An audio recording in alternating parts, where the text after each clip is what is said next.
श्रुति सन्नो विष्णुरुक्रम नमो ब्रह्मणे नमस्तेवाय त्वमेव प्रत्यक्षं ब्रह्मासि त्वामेव प्रत्यक्षं ब्रह्म वदिष्यामि ऋतं वदिष्यामि सत्यं वदिष्यामि तन्मामवतु तद्वक्तारमवतु अवतु मामवतु वक्तारम्।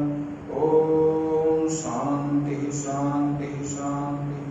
शङ्करं शङ्कराचार्यं केशवं बादरायणं सूत्रभाष्यकृतौ वन्दे भगवन्तौ पुनः पुनः।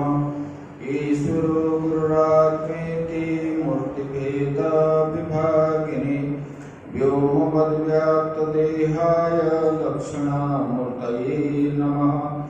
गुरुर्ब्रह्मा गुरुर्विष्णु गुरुर्देवो महेश्वरः गुरुः साक्षात् परब्रह्म तस्मै श्रीगुरवे नमः।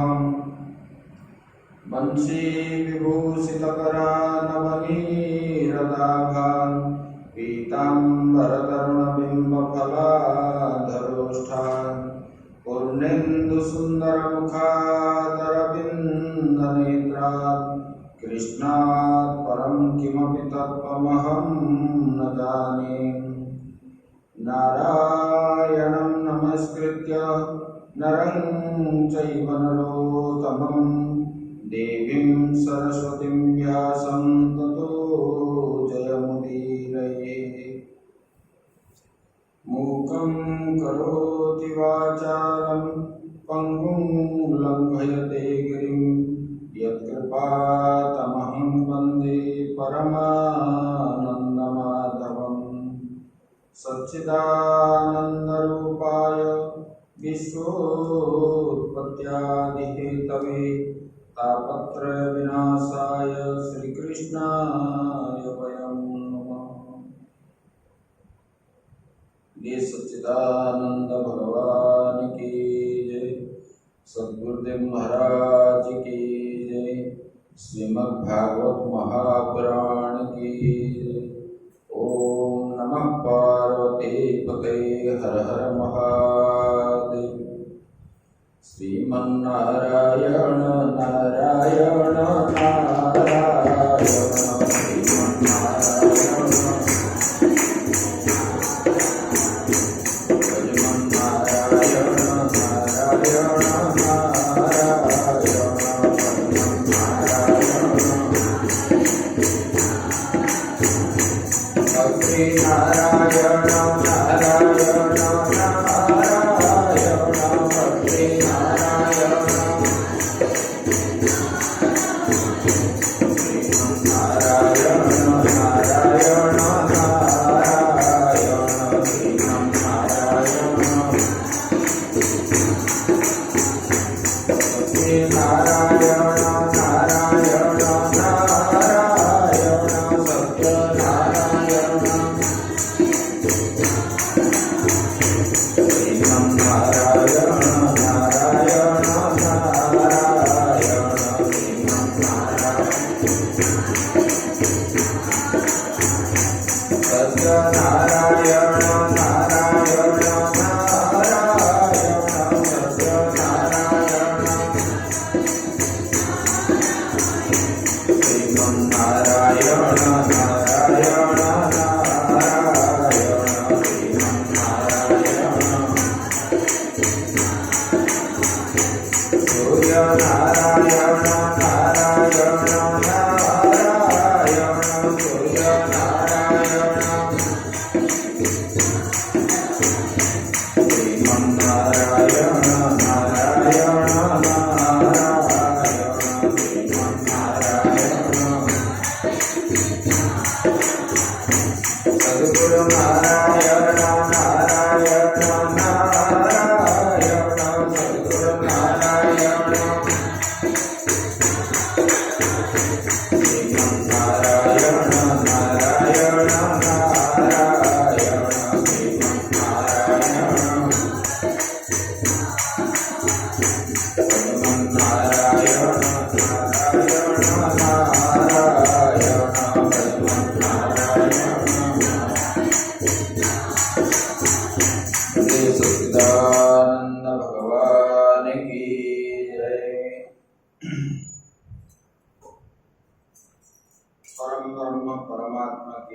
से हम लोग जो है यहाँ पर ये पुण्य महीना में हम श्रीमद् भागवत को कथा श्रवण कर रहे हैं। कल तक हम सुने थे कर्दम जी अपना गृह त्याग करके चले गए जंगल। कपिल भगवान और माता देवहूति को छोड़ करके चले गए। तो भगवान को जो प्रदक्षिण किए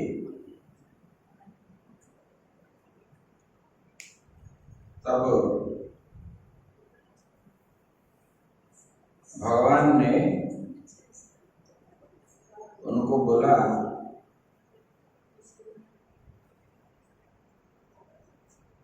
ममात्मानं स्वयं ज्योति सर्वभूत गुहाशयम् आत्मनेवात्मना वीक्ष्य विशोको भयमृच्छसि। बोले कि मैं जो हूँ सबका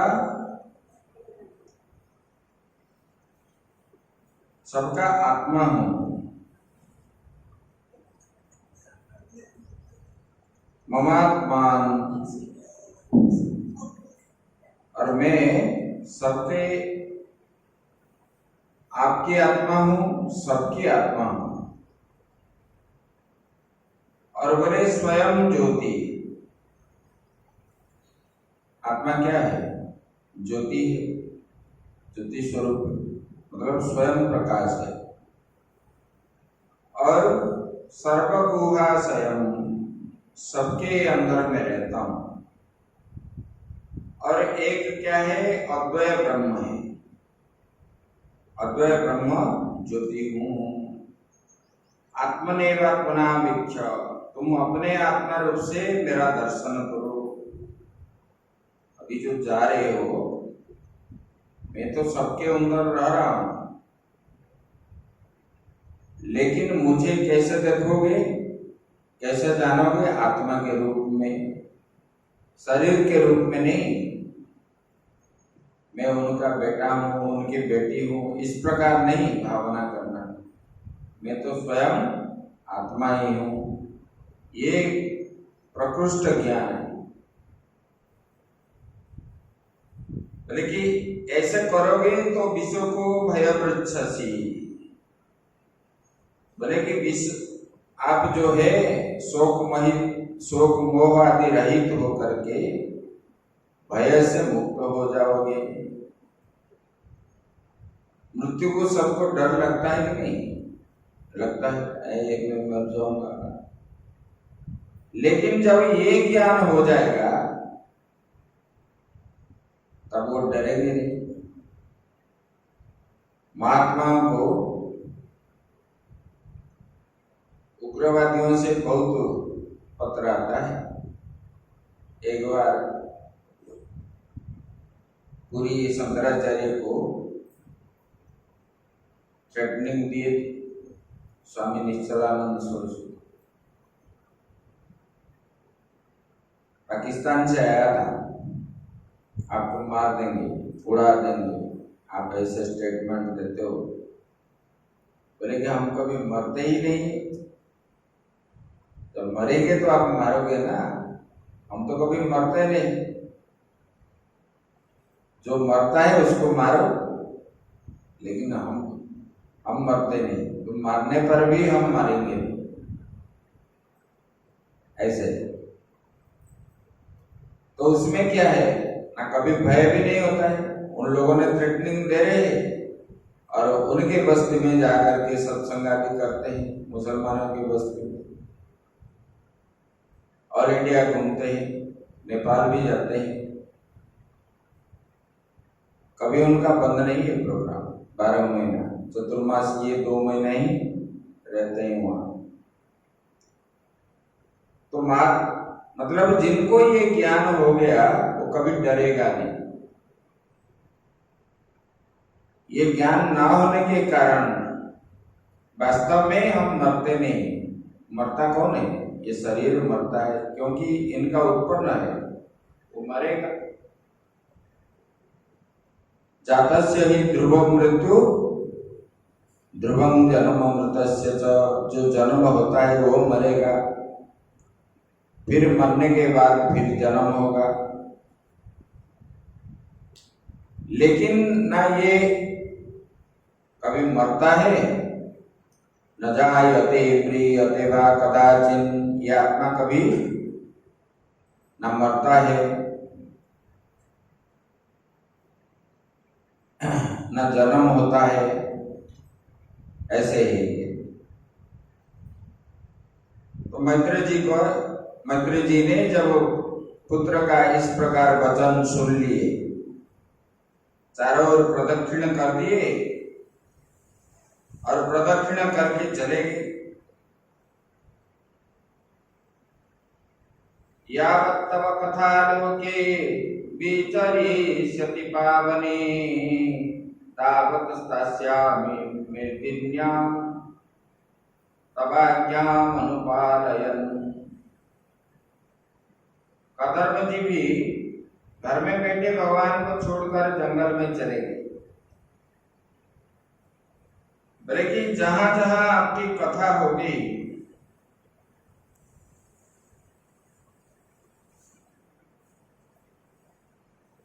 मतलब जब भगवान राम अयोध्या में अपने लोग चले गए और जाते समय सबको लेकर के गए साकेत धाम। लेकिन हनुमान जी बोले मैं नहीं जाऊंगा। बोले क्यों? यावत् तव कथालोके विचरिष्यति पावनी। बोले कि भगवान मैं तो यही रह करके आपका कथा का आनंद लूंगा। देखो भक्त जो होते हैं इस प्रकार होते, डरते नहीं कभी। और जहां जहां आपका कथा होगी वहां मैं रहूंगा। तावत् स्थास्यामि, मैं वहीं रहूंगा। इसलिए बोलते हैं ना, जहां रामायण पाठ होता है वहीं हनुमान जी आ जाते हैं। ऐसे भगवान को छोड़ करके जंगल में चले गए और निसंग हो करके विचरने लगे। ना मुझे ये चाहिए, ना ये चाहिए, वो चाहिए, ये सब विषयों का संग नहीं किया। निसंग का मतलब विषयों का संग नहीं करना है।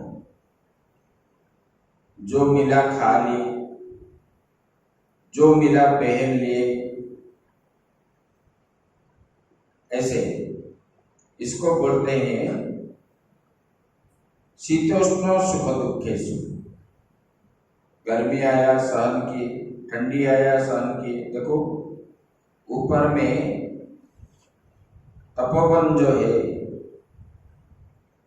वहां महात्मा लोग कैसे रहते हैं? बर्फ के अंदर। हमारे ये स्वामी जी भी थे कुछ साल तपोवन में, और वहां कुछ नहीं है, पत्थर के नीचे बस रहते हैं। आप आजकल आप लोग देखते हो टीवी में, इसमें मीडिया में, तो दिखाने के लिए नहीं रहते, तपस्या के लिए रहते। सहन करने का शक्ति जो है कितना है। और इसको जब सब कुछ त्याग देते हैं, सुख सुविधा आदि, तब उनको तो भगवान प्राप्त होते हैं। देखो लोग कितना काम करते हैं, दिन रात मेहनत करते हैं, भोजन भी ठीक से नहीं कर पाते, भोजन मिलता भी नहीं है कभी कभी। लेकिन जो भगवान के शरण में आ गया है वो बैठे बैठे कितना मजे से खा रहे हैं। व्यवस्था कौन करता है? वही करता है। मतलब ऐसे है, शाम को क्या खाएंगे उसी का चिंता भी महात्मा नहीं करते। विरक्त महात्मा जो है अभी का ही चिंतन करते, बस भिक्षा कर लिए, 2 रोटी मिल गया, बस अपने भजन में लगे। आप जाओगे देखोगे वृंदावन में गोवर्धन के पास जो है महात्मा लोग रहते हैं। एक दिन भिक्षा करने के लिए जाएंगे, रोज जाएंगे तो समय जो है खराब होता है। 7 दिन के लिए 14 रोटी लेके आ गए, 2-2 रोटी लाएंगे एक दिन के लिए, तो उनको सुखा लेते हैं। इधर भजन करेंगे, इधर कपड़ा डाल के धूप में रख देंगे, उसको चूर्णा बना के पानी में डाल के पी लेते हैं, बस उनका भोजन हो गया। ऐसे भजन होता है। तपस्या जो है साधन जितना दिन चलेगा, किसका 3 साल है, किसका 4 साल है, किसका 12 साल है, इस प्रकार चलता है। तो ये करने से अपने अंदर जो अहमता ममता है ये सब मिट जाता है। भिक्षा क्यों करते? भिक्षा न शुद्ध माना गया है, तो भिक्षा इसलिए करते, मांगने वाला छोटा होता है और देने वाला क्या है, बड़ा होता है। तो हम जब मांगेंगे हम छोटे होंगे, तो मांगने से अहम मिटता है, मैं और मेरा अपने पास नहीं रहता। इसलिए महात्मा जो है भिक्षा करके खाते हैं। तो ऐसे कदर्म जी जो जंगल में गए और निसंग हो करके घूमने लगे, तपस्या की, और ब्रह्म जो है मन में लग गया, उनके मन में। बोले कि अस्थि वाले नास्ति वाले से बड़ा द्वेष करते हैं, ये सब मतलब सब कुछ छोड़ करके वो बैठ गए। बोले कि ये ब्रह्म जो है ना उसको सत भी कहते हैं ना असत भी कहते हैं, न सतत तन्ना सदुच्यते, उनको ना सत कहते हैं ना असत भी कहते हैं। बोले ये जो है वाणी का विषय है। बोले कि वह संपूर्ण गुण का प्रकाशक है, स्वयं निर्गुण है, अनन्य भक्ति से अनुभावित होता है, इस प्रकार है वो ब्रह्म। बोले कि उनका ही चिंतन करते। और कदर्म जी जो है निरहंकार, निर्द्वंद, निर्मम, समदर्शी, बोले कि स्वद्रुप प्रत्यय समुद्र के समान शांत हो गए। वहां बैठ करके जब ये सब कट जाता है तब शांत रूप से बैठते हैं। बस जैसे समुद्र के मध्य भाग में जल जो शांत है, इसी प्रकार शांत भाव से ना उछलता है ना तरंग भी होता है, मन में कोई वासना आदि नहीं होता है। मन में जैसे कि स्थिर जल के ऊपर कोई कंकड़ गिर जाए तो क्या है, हिलता है। ऐसे मन के अंदर हम बाहर के विषय को घुसाएंगे तो मन भी हिलता है। तब जीव मनुष्य जो है रोना शुरू कर देता है, मुझे ये हो गया, वो हो गया, वो हो गया। जब निसंग हो जाओगे आपके मन भी शांत हो जाएगा। भजन करना चाहिए। आत्मानं सर्वभूतेषु भगवन्तमवस्थितम् अपश्यत् सर्वभूतानि भगवत्यपि चात्मनि इच्छाद्वेषविहीनेन सर्वत्र समचेतसा भगवद्भक्तियुक्तेन प्राप्त भगवती पति। बोले कि उन्होंने अनुभव किया है। बोले क्या है? आत्माराम सर्वभूतेषु। बोले कि ये भगवान जो है आत्मा रूप में सबके अंदर है, सर्वभूतेषु, केवल मेरे अंदर ही नहीं है, सबके अंदर। उस दिन बताया था, विद्या विनय संपन्ने ब्राह्मणे गविहस्तिनि। ज्ञानी लोग क्या देखते हैं? सबके अंदर, चींटी के अंदर भी है, गौ के अंदर भी है, हाथी के अंदर भी है, मनुष्य के अंदर भी है। आत्मा के रूप में वो परमात्मा रहते हैं। और क्या है? बोले कि वो भगवत रूप जो आत्मा है वो सब में स्थित है और संपूर्ण भूतमा आत्मा रूप में भगवान में स्थित है। सब भगवान में स्थित है और भगवान सब में स्थित है। योगान पश्यति सर्वत्र सर्वं च मयि पश्यति। गीता में भगवान ने बताया, बोले कि मुझे सब में देखो और मेरे अंदर सबको देखो। यही भाव कदर्म जी का हो गया है। आत्माकार वृत्ति जब बन गया तब आत्मा ही दिखेगा। जब विषयाकार वृत्ति बन जाती है तब जो है विषय ही आपको दिखता है।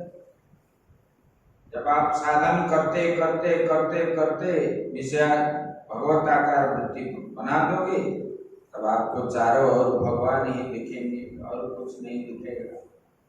ना आपके अंदर राग है, ना द्वेष है, ये सब कुछ भी नहीं है। तब जो है ये जीवन कल्याण हो जाता है और दोबारा सांसारिक दुख जो है उनको प्राप्त नहीं होता।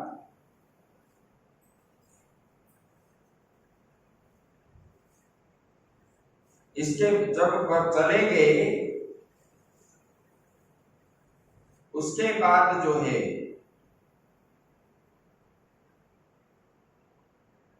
भगवान कपिल देव जी ने तत्व ज्ञान के लिए ही उत्पन्न हुए और उनका लीला और ज्ञान वो सुनकर के प्राण जो अपना आत्म संतोष नहीं होता, यानी जो होते हैं और सुनने की इच्छा है। बोले कि ये श्रवण की भूख प्यास आदि जो है बढ़ जाती है। बुरी तृप्यंती सुख में सब, ये बता रहे और चाहिए, मतलब कभी पूर्ति नहीं होती।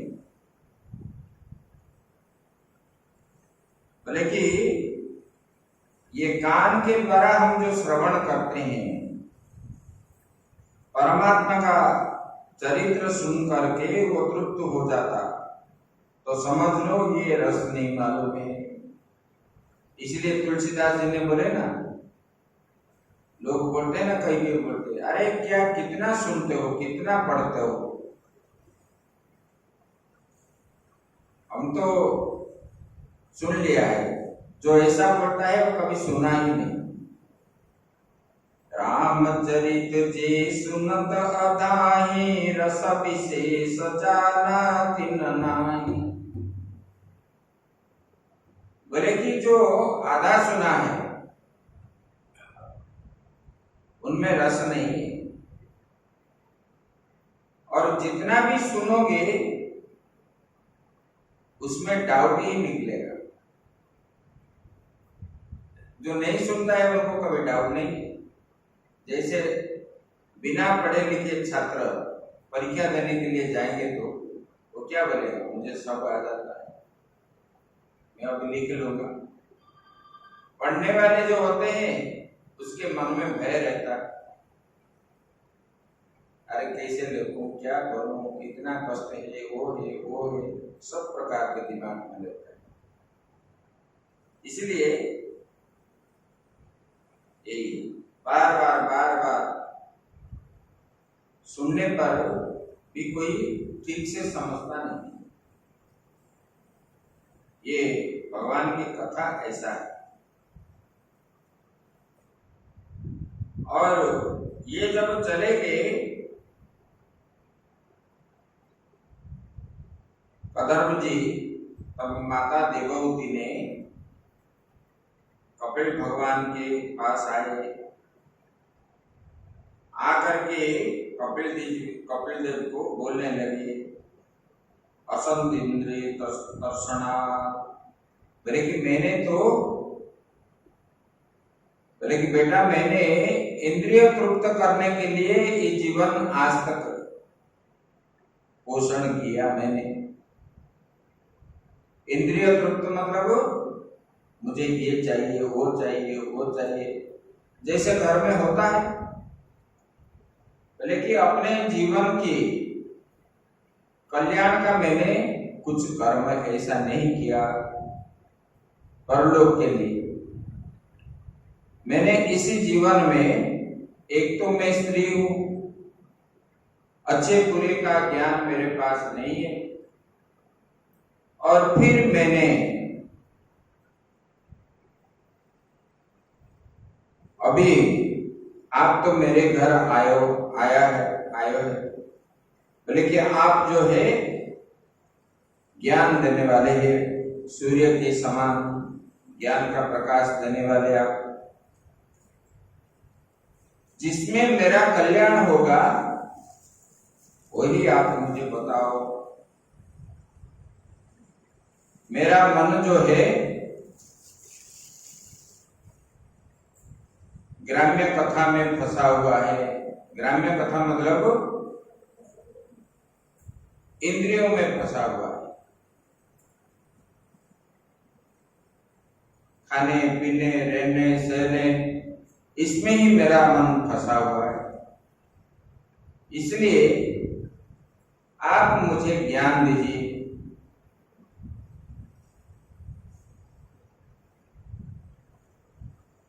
हम बोलते हैं ना, वेद में भी आता है, असतो मा सद्गमय तमसो मा ज्योतिर्गमय। ये क्या है? अंधकार रूपी अज्ञान से प्रकाश रूपी ज्ञान की ओर मुझे आप ले लीजिए, मुझे ये भी प्राप्त हो। इसका मतलब ये। तो ये कैसे होता है? घर में बैठने से होगा? नहीं हो। उसको क्या चाहिए? सत्संग चाहिए,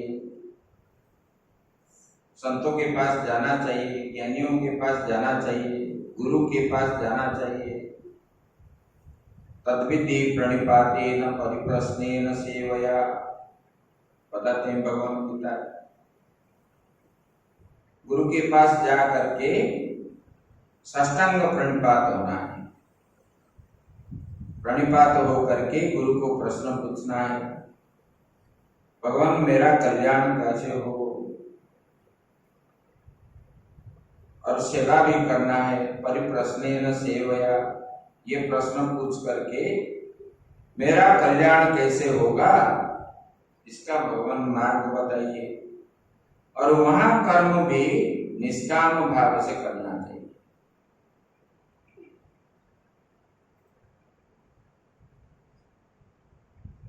और गुरु स्थान में रह करके निष्काम भाव से कर्म करना चाहिए। काम क्रोध लोभ मोह से रहित होकर, ना कोई झगड़ा है, ना कोई ये है, ये सब नहीं है।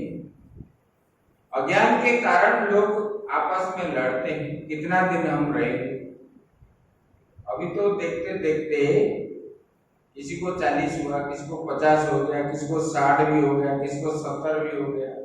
और कितने दिन जीना है? थोड़ी सी है।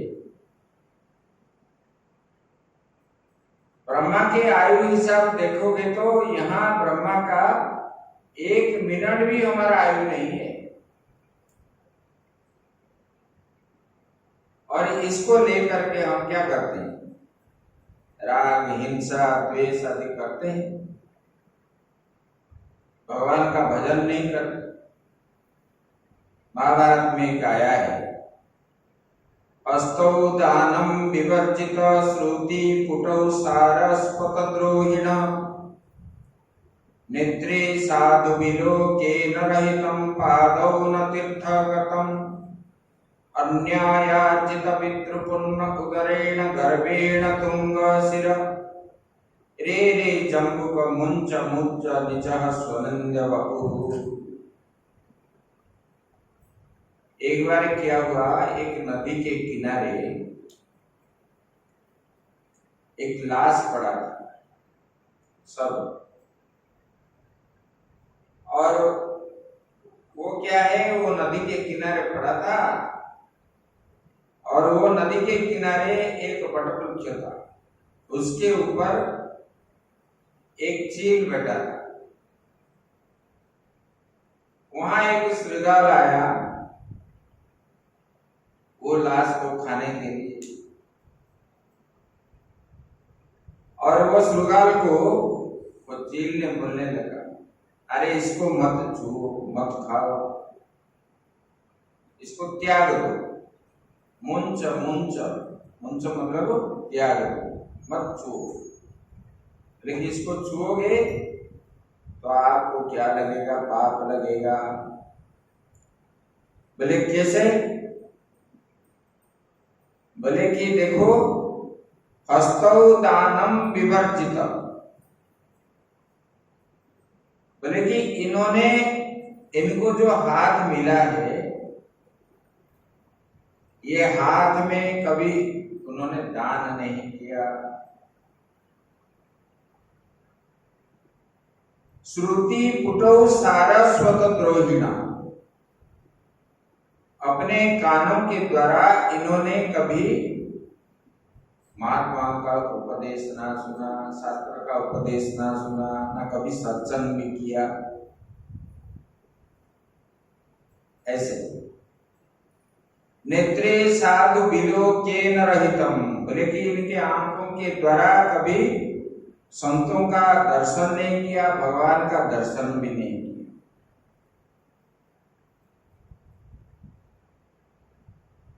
पादौ न तीर्थगतम, ये पाद में, पैरों में जा करके कभी तीर्थाटन नहीं किया। इसको तो सब कुछ प्राप्त है, हाथ में दान नहीं किया, कान में श्रवण नहीं किया, आंख के द्वारा दर्शन कभी नहीं किया, और पैरों के द्वारा कभी तीर्थ आदि भ्रमण नहीं किया। बोले कि इनका शरीर क्या है? बोले कि अन्यायार्जित पितृपुण्य उदरेण, बोले कि इनके पेट में जो इतना बड़ा पेट पड़ा है, ये अन्याय से उपार्जित किया हुआ धन का अन्न इसके अंदर पड़ा है। इसलिए इसको खाओगे तो आपको क्या लगेगा? पाप ही लगेगा। और गर्भेण तुंग शिर, जो झूठ बोलने वाले होते हैं वो क्या, कितना डांट दिखाते हैं, अरे मैंने कैसे ले गया, झूठ बोलते हो, ये करते हो, दूसरे को झूठा बना देता है। ऐसे जो अन्याय करने वाले होते हैं, पाप करने वाले होते हैं, अपने को सच सिद्ध करने के लिए और कुछ कुछ अन्याय भी करते हैं। बोले कि इनका सिर जो है ऊपर उठा करके रखता था, इसलिए इनका पूरा शरीर जो है पाप ही है। पशु पक्षी आदि भी पाप पुण्य का विचार करते हैं, महाभारत में आया है, व्यास जी ने लिखी। बोले कि इसलिए इसको क्या करोगे? बोले कि त्यागो त्यागो, मुंच मुंच नीचः सुनिंद्य वपुः, ये सुंदर दिखने पर ये अत्यंत नीच है, ये छूने का लायक नहीं है। खाने की बात तो अलग है, छूने को भी लायक नहीं है। तो ऐसे, तो तो इसलिए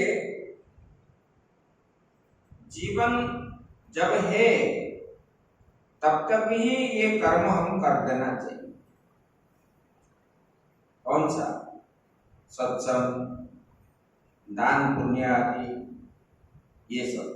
इसलिए माता देवहूति ने बोले, मैं सांसारिक कर्म में बंध करके मैंने ये सब कर्म नहीं कर पाया, इसलिए हे भगवान, आप तो मेरे घर में पुत्र के रूप में ज्ञान का प्रकाश देने के लिए आप यहाँ उत्पन्न हुए हो, इसलिए आप कृपा करके मुझे वही ज्ञान दो जिस ज्ञान की सुन करके मेरा जीवन जो है कल्याण हो जाएगा और दोबारा मुझे जन्म लेना ना पड़े, ऐसे ज्ञान हमको। देखो, जिनसे ज्ञान प्राप्त होता है उनको हम गुरु मानते, माता बोल के उनको प्रणाम नहीं। जब ज्ञान पाने के लिए आए उनको जो है गुरु माने, उनको प्रणाम भी किए, पास में बैठे, नीचे बैठे, पुत्र को ऊपर बैठाए, इस प्रकार ज्ञान का महत्व ऐसे। बोले कि असिद्ध इंद्रिय कर्षणा, बोले कि देखो, देवहूति ने कहा मेरा इंद्रियां जो है बड़ा दुष्ट है और मैंने विषय भोग के पीछे दौड़ते दौड़ते इतना दिन हो गया, मैंने अपना परलोक के कल्याण के साधन कभी नहीं किया। बोले कि इनको खुश करते करते नरक में पहुंच गए हैं। इंद्रियों को तुष्टि करने के लिए मैंने नरक में पहुंच गया, इतना संतान उत्पन्न की और पतिदेव ने जो दिया था विमान में बैठ करके बस वहां पर अच्छे अच्छे पहने, अपने को सजाए और क्या, खाए पिए घूमने लगे इधर उधर उधर उधर। बोले कि मैंने अज्ञान अंधकार से अंधा हो गया हूं, वास्तव में मैं अंधा नहीं हूं, लेकिन मेरे पास ज्ञान ना होने के कारण मैं अज्ञान रूपक अंधा हूं। बोले कि आप जो है ज्ञान स्वरूप सूर्य के समान जो है मेरे घर में प्रकट हुए हो और इसलिए मेरे अंदर जो राग द्वेष मोह ये सब जो है ज्ञान के द्वारा इसको सब काट दो, मुझे अब सुनाओ। योपग्रहं ममेत्य तस्मिन् योजितस्त्वया। बोले कि देखो, यो अपग्रहो अहम ममेति, ये प्रपंच है। बोले कि देह और देह के संबंधियों में जो होता है, देह को लेकर के ही आप लोगों के अंदर राग द्वेष होता है। मैं हूं और मेरा है, ये मैं और मेरा जो है ये देह का संबंध है ना किसका संबंध है? देह का संबंध है। ये देह होने के कारण ही हम क्या बोलते हैं, ये शरीर देह को दिखाते हैं मैं बोल, और दूसरे वाले जो होते हैं वो शरीर को लेकर के हम जिसको मेरा बोलते हैं, कोई ये शरीर को माँ बोलता है, कोई चाची बोलते हैं, चाचा बोलते हैं, कोई मामा है, कोई गुरु है, कोई शिष्य है। ये सब किसको लेकर के? शरीर को लेकर। शरीर में ही संबंध बनता है। तो इसलिए ये जो मैं और मेरा, ये सब संबंध किससे? शरीर से हुई। और ये जो बीती हुई बात की याद कराना पड़ता है, और इसकी वजह से मैं इसमें फंस गया हूं, मुझे भय है। वर्तमान जो मैं और मेरा है वो हमारे साथ चले, उसको बोलते हैं कि मोह। पुत्र के प्रति मोह होता है, आसक्ति। आसक्ति जो है पुत्र के प्रति, पुत्री के प्रति, स्वामी के प्रति, ये सब मोह है। ये देह होने के कारण बोले कि मोह वैचित्य, मैं और मेरा, ये चित्त की विपरीतता है। बोले कि ये सब जो है प्रकृति का है। प्रकृति में जब वैषम्य हो जाता है, वैषम्य मतलब जब समभाव से प्रकृति रहता है, प्रकृति मतलब तीनों गुणों का समाहार को प्रकृति बोलते हैं। जब तीनों गुण साम्यावस्था में रहते हैं तब वो जो है ईश्वर बनते हैं, वो ईश्वर है। उसमें कभी काम, क्रोध, लोभ, मोह, आसक्ति आदि नहीं होता। जब उसी में प्रकृति में गुणों का वैषम्य भाव हो जाता है, कभी सत्वगुण बढ़ता है, रजोगुण घट जाता है, कभी रजोगुण बढ़ता है तो तमोगुण घट जाता है, कभी तमोगुण बढ़ता है तो सत्वगुण घटता है। ये वैषम्य जीव का होता है। इसलिए कभी क्या होता है, जब सत्वगुण बढ़ जाता है, दो गुण को वो दबा देता है, तब आपके मन में पूजा पाठ, सत्संग आदि इसमें मन होता है। जब रजोगुण बढ़ जाता है, ये सत्व और तमोगुण को दबा देता है, तब जो है खाने, अच्छा खाने पीने की, सोने की इच्छा होती है। जब तमोगुण बढ़ जाता है और सत्व रज दम जाता है, तब जो है राग, द्वेष, हिंसा, ईर्ष्या, ये सब झगड़ा करने की इच्छा होती है। बोले कि ये सब जो है अपने अंदर होता है। और ये जीव भाव, वैषम्यता जीव भाव है, सम जो है ईश्वर भाव। बोले कि ये प्रकृति का है। और ये क्या है? बोले कि ये माया है, ये कुछ नहीं है, ये माया है। बोले कि ये प्रकृति को मानते हो, ना ईश्वर को मानते हो, ना प्रतीति मानते हो, ना ब्रह्म रूप को मानते हो, तो यहाँ प्रश्न उठता है, आखिर तुम्हारा निष्ठा किसी सिद्धांत में हो, दृढ़ता किस सिद्धांत में है? ये जो है सिद्धांत में आप कठोर देखो, दस्यु रत्नाकर थे और उन्होंने लूटते थे सबको, और लूट करके लेते थे पालन, घर का पालन पोषण करने के लिए। घर में सब लोग खुश हो जाते थे, तो उनका चोरी जो है बढ़ने लगा, डाकू करने लगा। जब नारद जी उनको मिल गए, नारद जी को पकड़ लिए, तब नारद जी बोले, देखो तुम ये जो कर्म करते हो, इसमें आपको पाप लगता है कि पुण्य लगता है? बोले कि ये तो मुझे पता नहीं। बोले कि आप ये बताओ। बोले कि इसमें पाप लग रहा है, दूसरे को दुख करके ले रहे हो।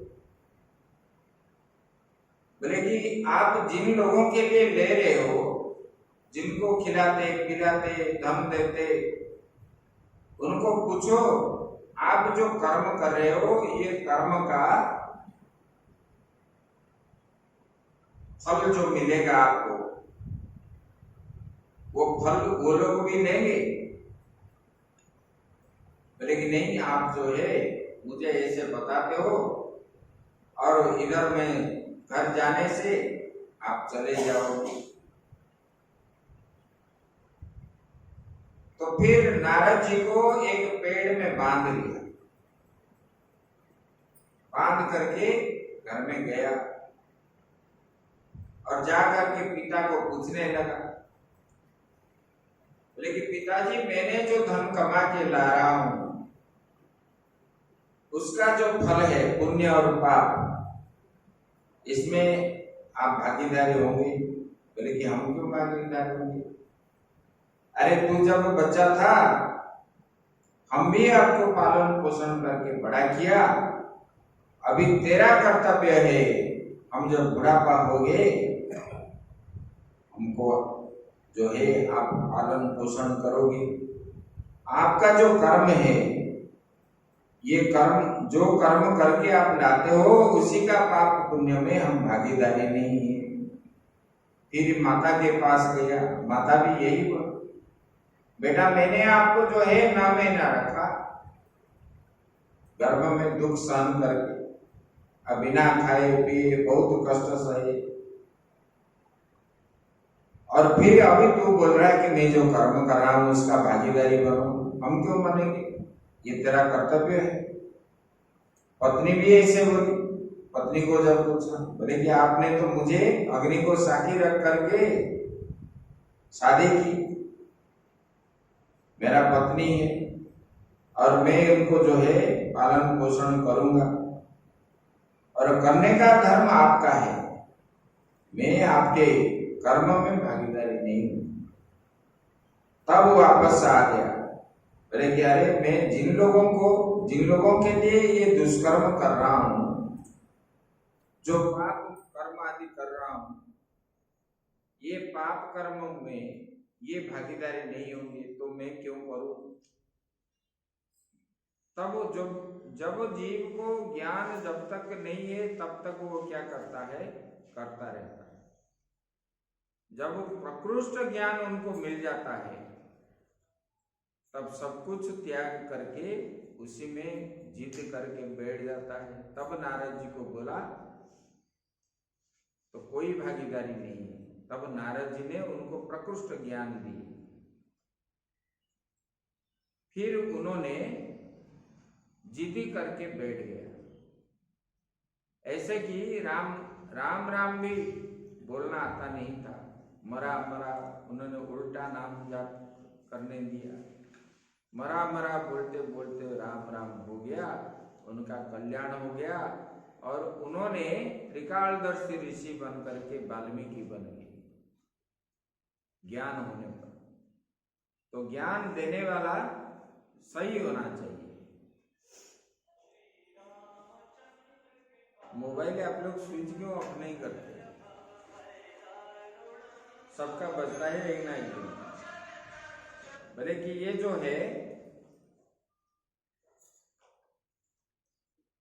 आत्मनि इति अध्यात्मम, शरीर के भीतर जो होता है वही अध्यात्म।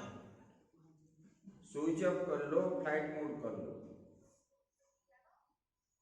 बोले कि ये जो है शरीर में इस प्रकार आध्यात्म माने जो शरीर में, अपने इंद्रियों में, अपने मन में, अपनी आत्मा में, अपने भीतर, ये जो शरीर के भीतर क्या क्या सब ठीक ठीक अनुभव कर लेने का, जान लेने का नाम ही आध्यात्म है। अपने अंदर जो इंद्रियां है, मन है, बुद्धि है, ये सबको ठीक रूप से जानना, यही। लेकिन देखो, प्रसन्न, निर्मल और निर्वासन, उसका नाम ही सुख है। और जो दुष्ट रूप है काम क्रोध आदि, वही दुख है। तो बोले इसको सब ज्ञान के द्वारा त्यागो। कपिल भगवान ने माता को बता रहे हैं, बोले कि ये जीव जो बंधन में फंसता है, ये सब खेल किसका है? ये मन का है। चेतः खल्वस्य बंधाय मुक्तये चात्मने मतम गुणेषु सक्तं बंधाय रतं वा पुंसमुक्तये। बोले कि ये बंधन जो है जीव को जो है मन ही बंधन करता है। बंधन और मुख्य का कारण जो है ये मन है। कभी बांध लेता है, कभी छुड़ा देता है। ये मन का खेल है। ये मन के कारण ही ऐसे होता है। जब आसक्ति होता है किसी विषय में, तब जीव को बंधन होता है। कुछ चीज जैसे कि सीता जी को मृग के प्रति आसक्ति होने के कारण, ऐसे तो स्वर्ण मृग तो नहीं है क्या? नहीं। और स्वर्ण मृग जो होते हैं उनका जीवन नहीं है, निर्जीव है। और उनके पीछे दौड़े तो क्या हुआ? दुख ही प्राप्त हुआ, बंधन में पड़ता है, भले ईश्वर क्यों नहीं। यही दिखाने के लिए भगवान ने, ज्ञान देने के लिए ही। ये भगवान को मालूम नहीं था क्या? भगवान को पूरा मालूम था। फिर भी उन्होंने हम लोगों को शिक्षा देने के लिए ही ये सब किए। बोले कि ये जो बंध और मुक्त जो है, आसक्ति होने के कारण ही हमको बंधन में पड़ना पड़ता है। और आसक्ति नहीं तो बंधन नहीं।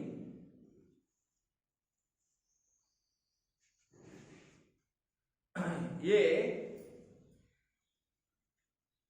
न युज्यमानाय भक्त्या भगवत्यखिलात्मनि सौदृशस्ते शिव पंथा योगिनो ब्रह्म सिद्धये।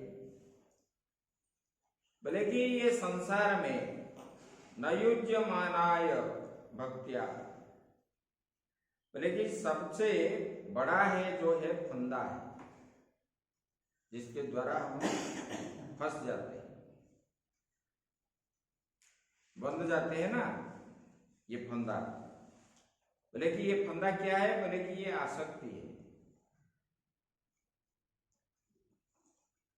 मतलब संसार में जितने सारे पदार्थ है, सबके प्रति आसक्ति होने के कारण ही हम बंध जाते हैं, फंस जाते हैं, ये फंदे में फंस जाते हैं। घर परिवार के प्रति आसक्ति है, धन के प्रति आसक्ति, उपाधि के प्रति आसक्ति है। ये सब आसक्ति होने के कारण ही हम क्या करते हैं? उसी में फंस जाते हैं। बोले कि संगस्तु सर्वदा त्याजः। कपिल भगवान ने बोले कि ये संग का त्याग करो। संग का त्याग करने से और ये कभी बंधन में पड़ोगे नहीं। हम जिसको आसक्ति हो करके बंधन में फंसते हैं, बिना आसक्ति से बंधन में फंसोगे नहीं। आगे बताएंगे एकादश स्कंद में आसक्ति हो करके हाथी कैसे फंसता है, और मृग जो है आसक्ति हो करके बंधन में फंसता है। मछली भी खाने की इच्छा से वो फंसते हैं। बोले कि वो सब जीव जो फंस रहे हैं, एक एक इंद्रियों को तृप्ति करने की इच्छा से आ करके फंस जाते हैं। और मनुष्य जो है 5 इंद्रियों को तुष्टि करने के लिए, देखो हाथी जो है जनन इंद्रियों को तृप्ति करने के लिए आकर के फंसता है, मछली जो है खाने की इच्छा से आता है तो वो फंसता है बंशी में, कांटे में लगा देते हैं ना, भोजन फेंक देते हैं जल में, वो खाने की इच्छा से आता है, जीवा लालसा से, तो वो फंस जाता है।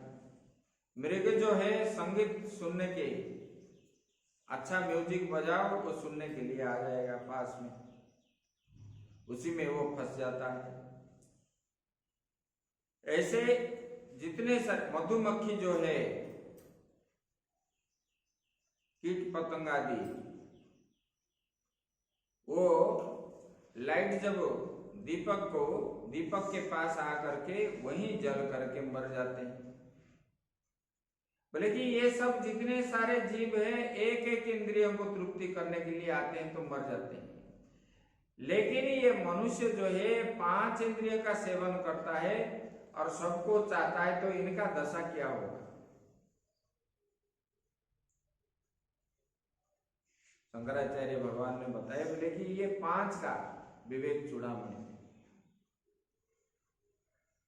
पुण्यस्य फलम इच्छन्ति पुण्य नेच्छन्ति मानवा, न पाप फलम इच्छन्ति पापम कुर्वन्ति यत्नतः। सब लोग क्या चाहते हो, हमको कैसे सुख ही मिले, पुण्य का फल प्राप्त हो, चाहते हैं कि नहीं। लेकिन पुण्य कर्म कहाँ करते, जानबूझ करके पाप कर्म ही करते हैं, राग द्वेष ये सब करते हैं कि नहीं करते संसार। इधर हम चाह रहे कि हमको पुण्य का फल प्राप्त हो, लेकिन पुण्य कर्म नहीं करते।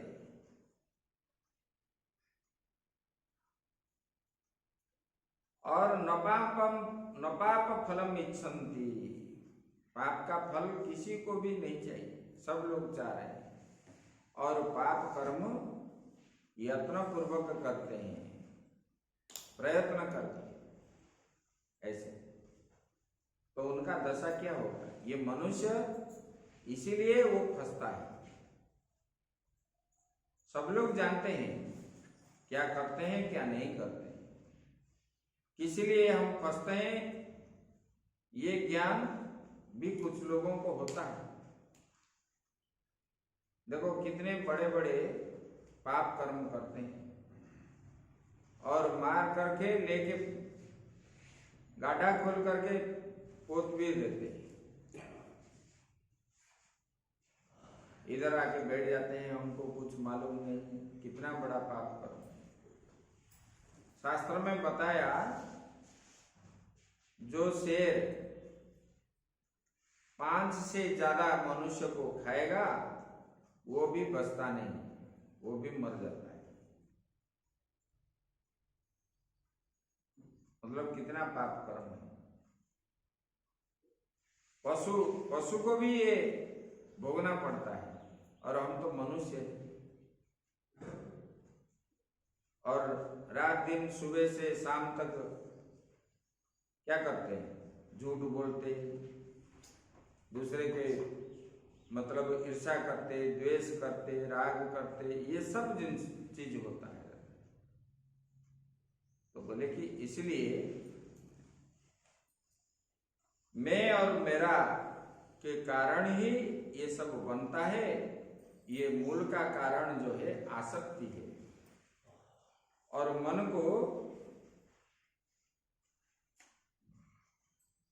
जो है एकाग्र करके रखो। पहले अपना गलती देखो, मेरा गलती कहां पर है, दूसरे का गलती हमको देखना नहीं है, अपना गलती कहां है उसको हमको देखना चाहिए। दूसरे का गलती हम ढूंढ रहे हैं, अरे उन्होंने तो ऐसा बोल दिया, तैसा बोल दिया, तैसा बोल दिया। हम कितना बोले हैं, कितना किए, ये हम नहीं देखते। दूसरे का दोष देखने से हम कमजोर बन जाते हैं, और दोष देखते देखते देखते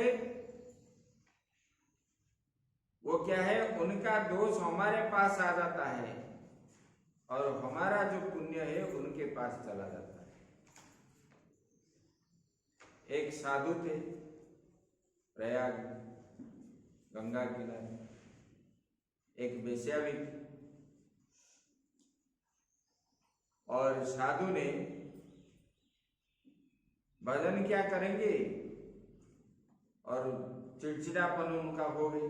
उस पार वेश्या है, इस पार साधु है। उनके घर में जो लोग आते थे वो हर समय चिंतन करते थे, बोले कि यार देखो कितना बदमाश है, इतने लोग आ रहे हैं, ये जा रहे हैं, वो कर रहे हैं, वो कर रहे हैं।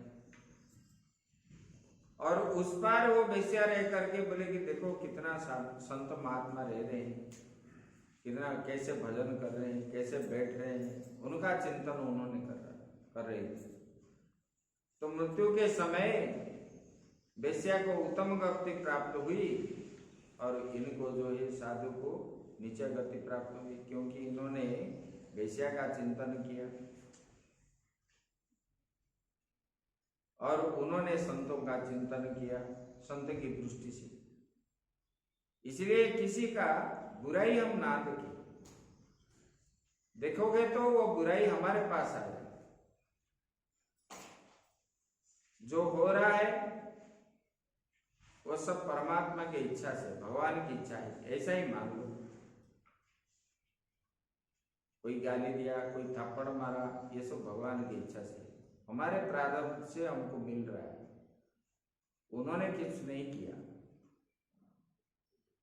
तब जो है आप आराम से, आप क्या बोलते हो, उनकी वजह से मुझे सुख हो रहा है, उनकी वजह से दुख हो रहा है। बोले कि सुखस्य दुखस्य नको पिदाता परे ददाति कुबुद्धि रेशा अहम करोमि वृथाभिमानम स्वकर्म सूत्रे ग्रथितो हि लोको। बोले कि ये जो है सुख मिलता है, दुख मिलता है हमको, इसका कोई किसके द्वारा हमको नहीं मिलता है। हम ये जो सोचना करते हैं, अपना पहले किया हुआ कर्म के अनुसार ही हमको फल मिल रहा है।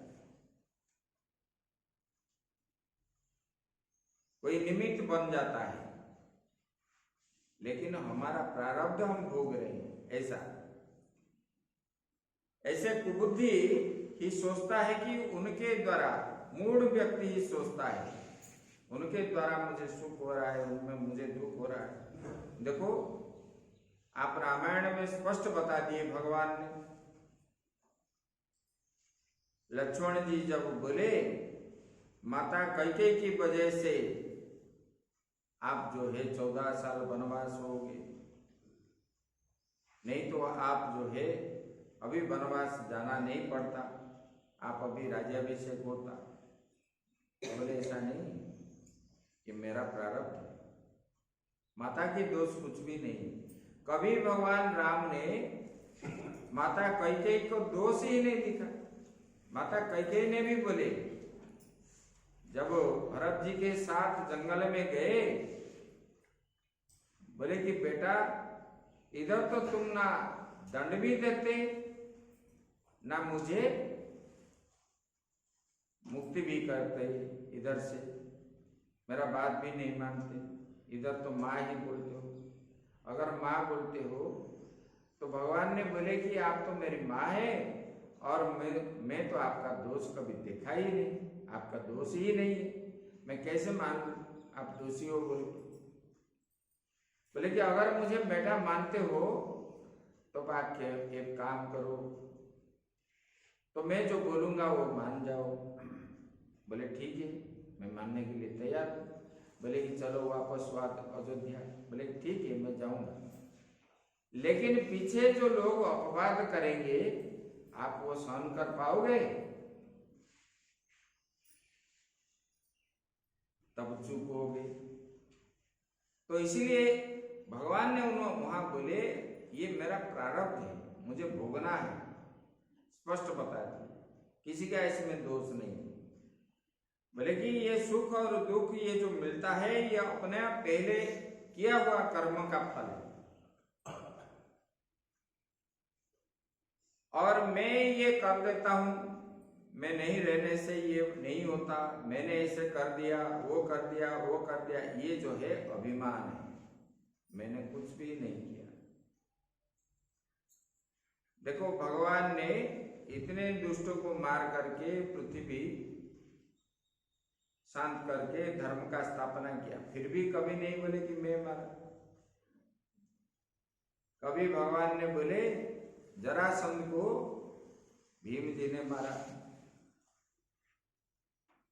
और किसी को किसने मारा, ऐसे भगवान ने नाम दिए। लेकिन ये लोग जब बोले कि मैंने मारा, मैंने मारा, मैंने मारा, तो महाभारत युद्ध देखने वाला जो है खटुश्यम बर्बरी, उनको जब जाकर के पूछे तो बोले कि किसने नहीं मारा, एक चक्र घूम रहा था, वो सबको मारा। इसका मतलब कौन है? करने वाला, कराने वाला वही परमात्मा भगवान श्री कृष्ण ही है। लेकिन हम लोग अभिमान हो करके बोलते हैं कि मैंने ऐसे कर दिया, अहम भाव। ऐसे हमारा घर में भी जो काम हो रहा है, हम सोचते हैं कि मैंने कर दिया, मैं नहीं जाता तो ये रसोई भी नहीं बनता, ये जितना खाना पीना, ये बच्चों का, ये सब जो है मैं ही करता हूं। अरे हम करने वाले काम कौन है? उन्होंने जब गर्भ में रह गया है, कहाँ खाना है, कहाँ पीना है, कहाँ रहना है, किससे मिलना है, ये सब उनका रूटीन बन गया अंतिम तक, जन्म से मृत्यु तक। कोई किसी को नहीं दे रहा है, अपने अपने प्रारब्ध कर्म के अनुसार ही मिलता है। आपको भी जो मिल रहा है, सब लोग भोजन आदि करते हो, पहनने को मिलता है, पैसा मिलता है, सब अपने प्रारब्ध के अनुसार है। आप यहाँ रहोगे मिलेगा, कहीं जंगल में जाओगे भी मिल जाएगा, यही है। लेकिन ये जो है हमारा बुद्धि भ्रष्ट हो गई, क्योंकि जैसे हमारा संग हो गया, संग जैसे हो गया, ऐसे हमारा मन भी इसी प्रकार हो गया। जैसे स्फटिक मणि के ऊपर आप लाल फूल चढ़ाओगे तो स्फटिक मणि क्या दिखेगा? लाल ही दिखेगा। अगर नीला चढ़ाओगे, नीला दिखेगा। ऐसे हम लोग जो है, हमारा मन में ये जो है, संसार के जो लोग हैं, उन्हीं लोगों के साथ मिलने के कारण जो जैसा है ऐसे रंग हमारे मन में चढ़ गया। जैसे काला चश्मा पहनने से पूरा चारों ओर काला ही दिखता है, ऐसे। तो चोर के साथ संग करोगे तो चोरी ही करोगे, और साधु के साथ संग करोगे तो साधु ही बनो, यही है। बोले कि पहले मन में श्रद्धा होनी चाहिए। किस बात की? मतलब ये पारमार्थिक तत्व को जानने की इच्छा मन में श्रद्धा है, तो आप लोग क्या करते हैं? सीमित लोग यहाँ आकर के बैठते हो सुनने की इच्छा से। यहाँ कितना गर्मी है, ठंडी भी है, ये सब सहन करते हो। घुटना आदि दर्द भी होता है, होती है कि नहीं होती? फिर भी ये किससे? ये श्रद्धा के द्वारा ही आपको ये सब मालूम नहीं पड़ता। तो मन में श्रद्धा होना चाहिए, ये जानने की इच्छा, भगवान को, परमात्मा को मैंने कैसे प्राप्त करूं। तो श्रद्धा पूर्वक वेद में जो कहा गया है उसी वाक्यों को ग्रहण करना चाहिए। गुरु से जो मिला उपदेश, निष्काम भाव से उनको जो है हमको प्राप्त करना चाहिए। तब मन में श्रद्धा हो तो काम करने के लिए आपको वहां इच्छा होगी। अगर आप में मन में श्रद्धा नहीं होता तो आप यहाँ 1 मिनट भी बैठ नहीं पाते। तो यही है। तो बोले कि ये ऐसे करते करते मन में क्या हो जाएगी, श्रद्धा होने से मन में भक्ति हो जाएगी। भक्ति हो जाने पर धीरे धीरे आगे बढ़ेगी। भक्ति से अपना जो प्रत्येक आत्मा है उसका साक्षात्कार होता है भक्ति के द्वारा। देखो, आप लोगों ने जो गोविंद दामोदर स्तोत्र बोलते थे ना, बोलते हो, उनका रचने वाले, उनका नाम है बिल्वमंगल। वो बड़े पंडित थे, ज्ञानी भी थे और धन संपत्ति वाले भी थे और शादीशुदा वाले भी थे। लेकिन उनका एक खराब गुण था, उनका जो है स्त्रियों के प्रति आसक्ति भाव था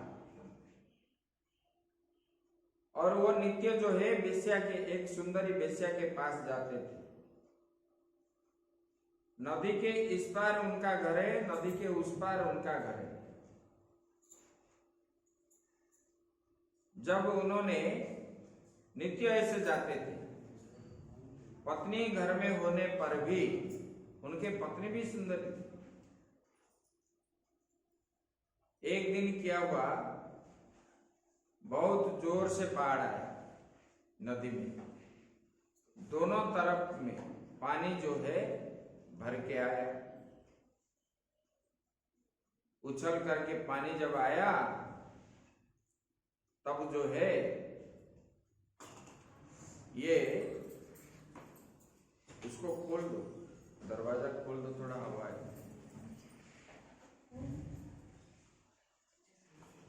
तब जो है इनका इच्छा हो गई जाने की, जे हम जाएं वेश्या के घर। और उसी समय रात्रि भी हो गई थी और पानी इतना जोर से, तो नदी में छलांग लगाए, तैरते तैरते उस पर पहुंच गए और जोर से बारिश हो रही थी और मुख्य दरवाजा में, दरवाजा आदि जो बंद थे और कीचड़ में पीछे से उन्होंने वेश्या के जाके दरवाजा खटखटाया और वेश्या ने दरवाजा खोल दी और जब देखा तो ये है, तब उन्होंने फटकारने लगी। बोले कि देखो, आप एक तो पंडित हो और जीवन को बाजी लगा करके मुझे पाने की इच्छा से आप उसी पार से इसी पार आए हो, और ब्राह्मण के कुल में जन्म हो करके जितना मेरे लिए आप किए, मुझे पाने की इच्छा से इतना कष्ट उठाए, इससे और कम कष्ट करते तो भगवान आपको मिल जाते। आपका जीवन को धिक्कार है, उनके धिक्कारने लगे। तब उन्होंने वापस आ गए, आकर के घर द्वार छोड़ दिए। बोले कि नहीं, और नहीं रहना है इधर, जंगल में जाओ। और रास्ते में जाते समय भी कहीं भी स्त्रियों को देखने से, अगर देख लिए, उनका मन जो है फिर उधर हो जाता। उन्होंने रास्ते में 2 कांटा लाए और दोनों आंखों को फुटा दिया और दिख नहीं पाए, और वहां भगवान का भजन करने लगे। और ऐसे स्थिति बन गई, उन्होंने अंत में भगवान का साक्षात्कार भी किया। और ये दामोदर स्तोत्र जो है रोज अपना भजन करते गए और भगवान जब भजन करते थे तो सुबह अपना सब कुछ संध्या वंदन आदि हो जाता था, बाहर बैठ करके एक पत्थर के ऊपर गोविंद दामोदर माधवे ये स्तोत्र का गान करते थे। और एक दिन भगवान आए, ये तो अंधे हैं, देख नहीं पाते, और सुगंध उनको आया, दिव्य सुगंध। भगवान तो क्या क्या नहीं लगाते, उनके चंदन में केसर है, गुरुचिना है, अतर है, कुमकुम है, बहुत चीज, सारे चीज पड़ता है। देखो यहाँ कितना दुर्गंध निकल रहा था, इधर पूजन हो रहा है तो कितना सुगंध आ रहा है अंदर घुसते ही। तो ये भगवान का जो आविर्भाव होता है और भगवान को जो सुगंधित द्रव्य हम लगाते हैं, उससे वातावरण जो है शुद्ध बन जाता है।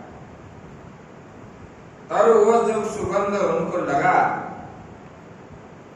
तब बिल्वामंगल जी ने बोले कि ऐसा सुगंध जो है मैं तो कभी मतलब ग्रहण नहीं किया, ये कोई दिव्य पुरुष ही है। तो वो चलने लगे और गाते रहते, और फिर भगवान उनके सामने आए बाल रूप में, और उनके जो घुंघरू है झुमझुम आवाज हो रहा था। तो फिर पास में आते थे, फिर ये जब पकड़ने के लिए जाते थे तो वो भाग जाते थे। फिर ये जानबूझ कर अपना डंडा जो है छोड़ दिए, फिर गिर गए। तब भगवान ने इनको जो है वो डंडा पकड़ा करके उनको उठाने लगे। तब उन्होंने रोने लगे, वो जान गए कि यही भगवान है। तब भगवान भक्त का अधीन है, अपने आप बंध गए और भगवान को उन्होंने स्पर्श भी किए और रोने लगे बहुत जोर से। तब भगवान ने उनको वर मांगने के लिए बोला। तो बोले कि भगवान आपका, मैं तो अंधा हूं, आपको दर्शन कैसे करूं? तब तो मैं कुछ मांगू ना, आप कैसा है, क्या है, मैं तो कैसे देखूं? तब भगवान ने उनको जो है फिर आंख दे दी, फिर दृष्टि शक्ति आ गई। ऐसे जब कुछ मतलब जिनको ये ज्ञान हो गया और सब कुछ सांसारिक वस्तु को त्याग देता है, एक भी इच्छा नहीं रखता पाने की, तब जब भगवान के ऊपर सब छोड़ देता है, भगवान अपने आप बंध जाते हैं और भक्तों को भगवान मिलते हैं। यही है भक्त। और इधर हम छोड़ेंगे नहीं, इधर बोलेंगे कि हमको भगवान मिलते हैं नहीं, ऐसे होता है? नहीं होता। मुकुंद माधव गोविंद बोल, केशव माधव हरि हरि बोल, केशव माधव हरि हरि बोल। मुकुंद माधव गोविंद बोल, मुकुंद माधव गोविंद बोल, केशव माधव हरि हरि बोल, केशव माधव हरि हरि बोल। माधव गोविंद मुकुंद माधव गोविंद केशव माधव हरि हरि केशव माधव हरि शिव शिव बोल राम राम बोल शिव शिव बोल राम शिव शिव बोल राम राम बोल शिव शिव मुकुंद माधव गोविंद मुकुंद माधव केशव माधव हरि हरि केशव माधव हरि हरि सच्चिदानंद भगवान बोले कि ये जो है भगवान ने ऐसे बताया। बोले कि मन को जो है इसी प्रकार बांध के रखना चाहिए जीव को। मन को नहीं रखने से कारण ही हम बंधन में फंसते हैं। ये मन का ही खेल है। इसलिए मन को ही ये करो। अब देवहूति ने कपिल देव जी को पूछने लगे कि भगवान आपकी भक्ति कैसी करनी चाहिए और भक्ति के द्वारा ही परम पद की प्राप्ति होती है। आप वो भक्ति मार्ग मुझे बताए।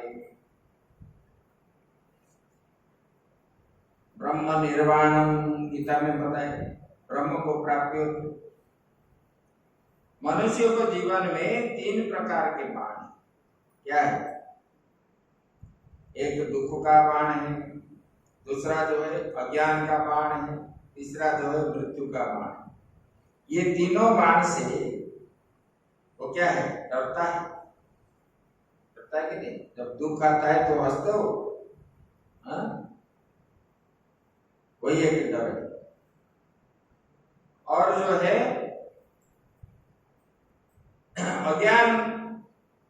अज्ञान के कारण आपको भय आदि होता है और मृत्यु। तो बोले ये 3 जो है सच्चिदानंद के विरोधी है। बोले कि ये दुख बाण है। बोले कि ये किसमें निकलेगा? बोले कि भगवान के नाम से।